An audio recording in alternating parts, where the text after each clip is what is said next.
And if you do decide to stay with him, don't tell nobody. Okay? Don't tell nobody. Don't post it. Keep it to yourself. Please take these L's in silence.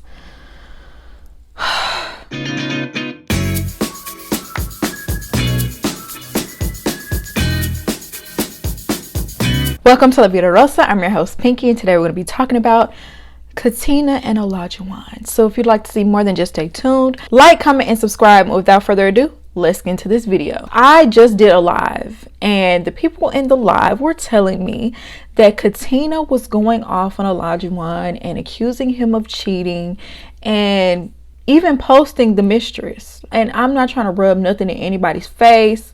I'm not trying to be the one to say I told you so. I'm not trying to be the one to prove I was right, because I feel like all of us felt this was not a good match. Before we get into all the drama, I just want to take a little walk down memory road with these two, because I wasn't seeing it for Olajuwon, period. And I mean as a husband to anyone, not just matched up to Katina. I don't even understand how he was viewed as a viable candidate. He's right up there on that list with, well, how did Chris get here? How did Matt get here?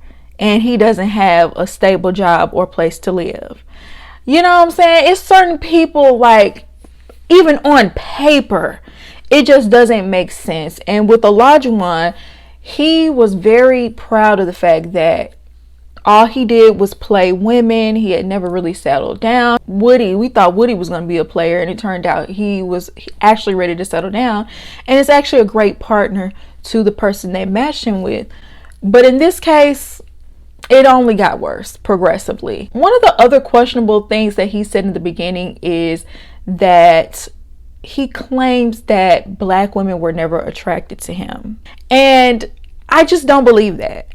For the most part, black women are attracted to black men. In fact, these days, there's a huge movement for black women to step outside of their comfort zone and try dating outside of their race, so that they will have a bigger pool of people to choose from, because for so long, black women were only attracted to their own. Olajuwon is biracial, but phenotypically he looks like just a light-skinned black man. So I just, and to be fair, he's fairly attractive in the face, fit guy. I think he was a football player in college. Like, you can't tell me not one black woman has been attracted to you. Were they not attracted to you, or were you not attracted to them? I just don't believe that. I don't believe it. We saw some of the red flags from the beginning. As they continued on in their marriage, we saw him take some very misogynistic stances.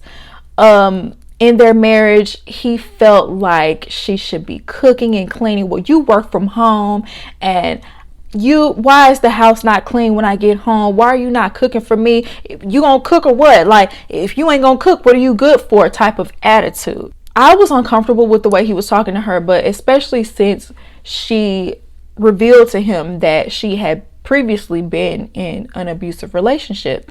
And it seems like as soon as she told him that, that's when he really started coming down on her, and just, you could see her self-esteem slowly breaking down the more that he demanded these things of her and made her feel like less than when she didn't live up to his standards of what a wife should do.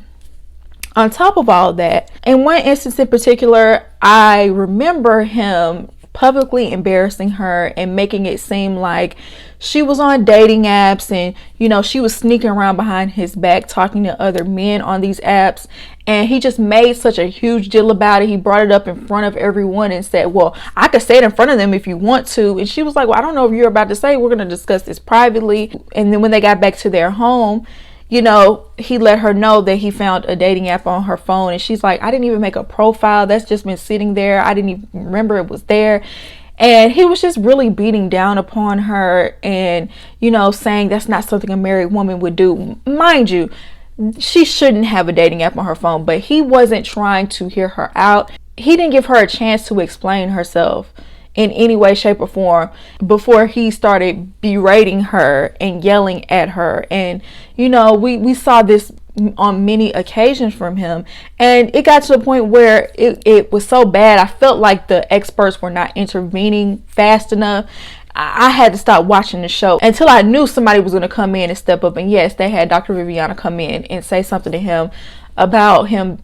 You know, it's crazy that you're talking to her like this. But to everybody's disappointment, they did end up saying yes on decision day, and they stayed together until they made a breakup announcement in September 2022, where they put out this statement, and it says, after 1 year of marriage and careful thought and consideration, we have decided to part ways. However, this was not an easy decision to make. We leave our marriage with enormous love and respect for each other, and we only ask that at this time our privacy is respected. Now, as far as I'm concerned, I thought they were broken up after that, but apparently they are the on again and off again type of couple. They'll make breakup announcements, and the next thing you know, they're back together. Katina is one of those people that will talk all this crap about her man, and the next thing you know, they still together. And it's like, I can't want better for you than you want for yourself. Okay, you gonna continue to go back? Why should I even waste my breath? Even though they made that breakup announcement, they were back together at some point, because just at the end of December 2023, she posted this picture in like a year wrap up type of post. She posted a picture of her and Olajuwon in the pool, seemingly showing that they were in fact still together. And y'all, I don't know how long it was since she made that post, but she recently came to her stories putting Olajuwon on blast and saying that he was cheating on her, and she even posted the Mistress. On one post she said, y'all meet Olajuwon's shorty for years. Sis been holding him down since before the show. Wish the couple all the love. I don't think anybody is like shocked that he would cheat, no shade. But the fact that he was talking to somebody even before he came on the show and during their entire marriage, like, talk about betrayal. That's dirty even for him. On that same post, he posted her picture. On the next story, she said, he talked about me having a dating app but was playing stepfather behind the scenes to her daughter. Sick. And I will say, that is beyond hypocritical. A lot of times when men blow something you do out of proportion, a lot of times it's projection and deflection, because they are actually doing something.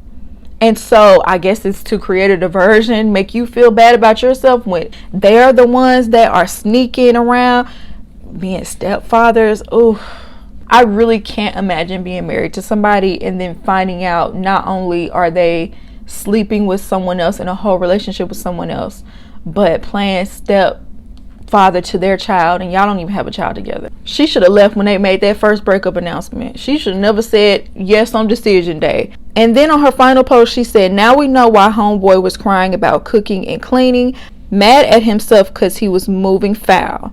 Trust, I'm not looking for sympathy, but I'm gonna be the life lesson for this man. Next woman you get with, act accordingly, and insert Mistress name here. Have fun being this man's last pick for the rest of your life. Ooh. I'm glad she had plenty of smoke for Olajuwon and not just smoke for that lady, because, you know, a lot of times women tend to take it out on the woman when you really need to be mad at the man. I'm not mad at her for saying what she said to her, though, because I know you knew he was married and you still decided to be there. But yeah, once again, the whole cooking and cleaning thing, deflection, and misogyny on top of it. I know Katina is not looking for sympathy, but I do feel bad because nobody deserves that. But I just really truly hope that you do take it as a learning lesson and you do leave him alone and you do move on. Go ahead and divorce him. Leave him in the past. He is not worth working out. Please do not let us see you popping back up with him. And if you do decide to stay with him, don't tell nobody. Okay? Don't tell nobody. Don't post it. Keep it to yourself. Please take these L's in silence. Anyways, you guys, let me know what you think down below. Did you ever think Olajuwon and Katina was going to make it? Are you shocked that he cheated on her? I would love to hear your opinion, and I hope you enjoyed this video, and I'll see you in my next one. Peace.